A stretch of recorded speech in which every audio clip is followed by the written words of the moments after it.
ரொம்ப முக்கியமான விஷயமும் கூட.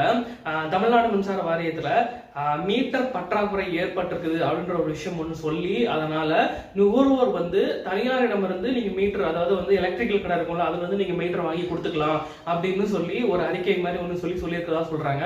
ஸோ இது எப்ப நடைமுறைக்கு வர போறது, அந்த மீட்டர் எப்படி வாங்குறது, அந்த மீட்டர் வாங்கினதுக்கு அப்புறமேட்டுக்கு நம்ம டைரக்டா எங்க கொண்டு போய் கொடுக்கறது, இதுல டெஸ்ட் பண்ண வேண்டிய விஷயங்கள்லாம் இருக்குது, இதெல்லாம் எப்படி பண்றது அப்படிங்கிறது இந்த வீடியோ ஃபுல்லா டீடைலா சொல்றேன்.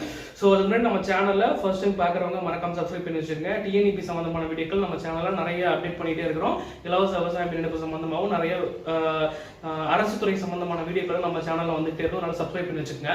ஸோ என்னன்னா வந்து தமிழ்நாடு மின்சார வாரியத்தை பொறுத்த மட்டும் நீங்க ஒரு இலவச விவசாய மின் இணைப்போ இல்ல வந்து நீங்க ஒரு கமர்ஷியல் சர்வீஸோ வீட்டு சர்வீஸோ விண்ணப்பிக்கிறீங்க அப்படின்னா வந்து நீங்க ஃபர்ஸ்ட் மேனுவலா இருந்துச்சு, இப்போ இணையதளம் வாயிலாக விண்ணப்பிக்க சொல்லிட்டாங்க. இணையதளம் வாயிலாக விண்ணப்பிச்சதுக்கு அப்புறமேட்டுக்கு CCT charges, MCT charges, development charges அப்படின்னு சொல்லிட்டு